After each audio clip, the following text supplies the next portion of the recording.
Introducing Growth Guarantee Homes from MP Developers. Trust forever. Iran போர் புதிய திருப்பத்தை நோக்கி திரும்பியிருக்கு.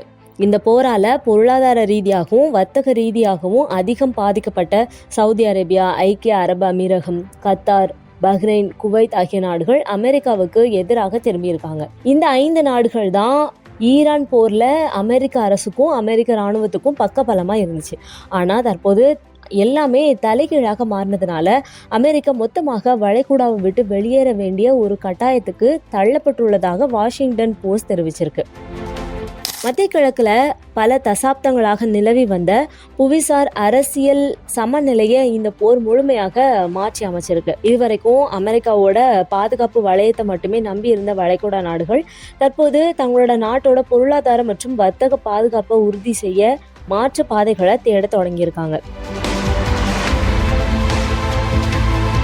வாஷிங்டன் போஸ்ட் வெளியிட்டிருக்கிற தகவல் படி ஈரான் விவகாரத்துல ட்ரம்ப் அரசின் மீதான நம்பிக்கையை சவுதி அரேபியா, ஐக்கிய அரபு அமீரகம், கத்தார், பஹ்ரைன், குவைத் ஆகிய நாடுகள் இழந்திருக்கு.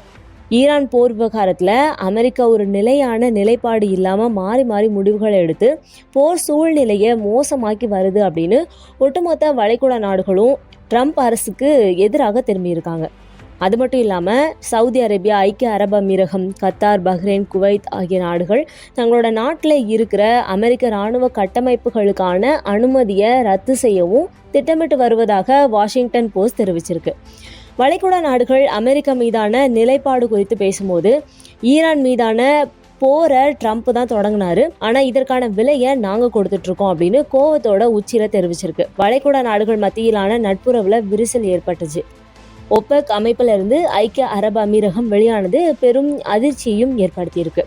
அமெரிக்காவோட இந்த ஒழுங்கற்ற வெளியுறவு கொள்கையை பயன்படுத்தி சீனா மற்றும் ரஷ்யா ஆகிய நாடுகள் வளைகுடா பிராந்தியத்துல தங்களோட ராஜதந்திர செல்வாக்க வேகப்படுத்தியிருக்காங்க.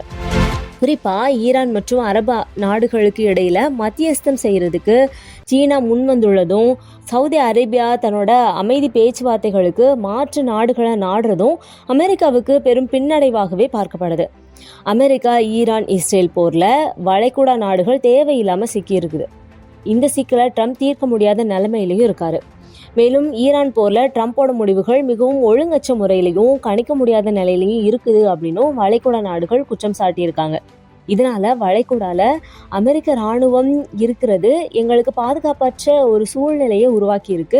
இது மட்டும் இல்லாம போர் அமைதிக்காக செய்யப்பட்ட ஒப்பந்தம் இரு தரப்பாலையும் நிறைவேற்றப்படாம ஒரு நகைச்சுவையா விளங்குது. ஈரான் போர் துவங்கியதுக்கு அப்புறமா முதல் முறையா வளைகுடா நாடுகள் இத்தகைய எதிர்ப்பை காட்டியிருக்கு. மேலும் ட்ரம்ப் ஈரான் போற பங்கு சந்தை முதலீட்டுக்கும் அதுல இருந்து லாபம் சம்பாதிக்கவும் பெரிய அளவுல பயன்படுத்திக்கிறாரு அப்படிங்கிற விமர்சனம் தொடர்ந்து அவர் மீது வைக்கப்பட்டும் வருது. போர் சூழல் காரணமா வளைகுடா நாடுகளோட வான்வெளி பகுதியில ஆபத்தானவையாக மாறி இருக்கிறதுனால சர்வதேச விமான போக்குவரத்தும் சுற்றுலாத்துறையும் கடும் சரிவை சந்திச்சிருக்கு. ஹார்மஸ் நீரிணை வழியாக போற சரக்கு கப்பல்களுக்கான காப்பீட்டு தொகை பல மடங்கு உயர்ந்திருக்கிறதுனால வளைகுடா நாடுகளோட ஏற்றுமதி இறக்குமதி செலவு பெரிய அளவுல அதிகரிச்சிருக்கு.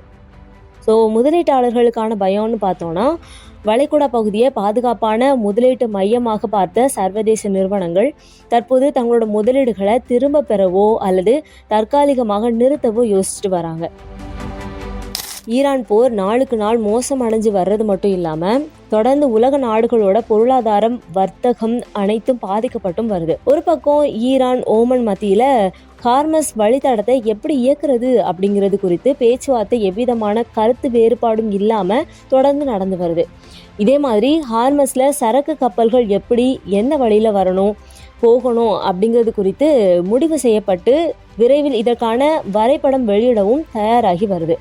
ஆனாலும் ஈரான் தரப்புல வைக்கப்படுற ஒரே கண்டிஷன் ஜூன் மாதம் அமெரிக்காவோட செய்யப்பட்ட அமைதி ஒப்பந்தம் முழுமையாக நிறைவேற்றப்படணும் அப்படிங்கிறது தான். இந்த ஒரு கண்டிஷனை அமெரிக்கால நிறைவேற்ற முடியாத நிலையில கச்சா எண்ணெய் விலை $82 வரைக்கும் உயர்ந்து தற்போது ஃபியூச்சர்ஸ் சந்தையில வர்த்தகமாகி வருது. உலகமே கிரீன் எனர்ஜி மீது கவனம் செலுத்த துவங்கிய நிலையில ட்ரம்ப் வந்த பிறகு கச்சா எண்ணெய் மீதான முக்கியத்துவம் அதிகரிக்க தொடங்கியிருக்கு.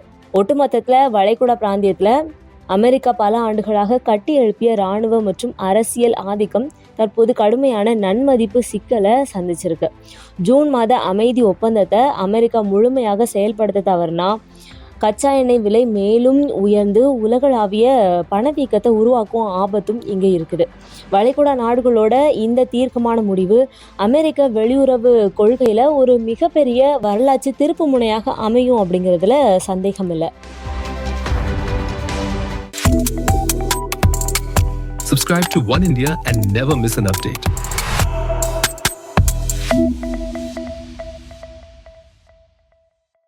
Introducing Growth Guarantee Homes from MP Developers.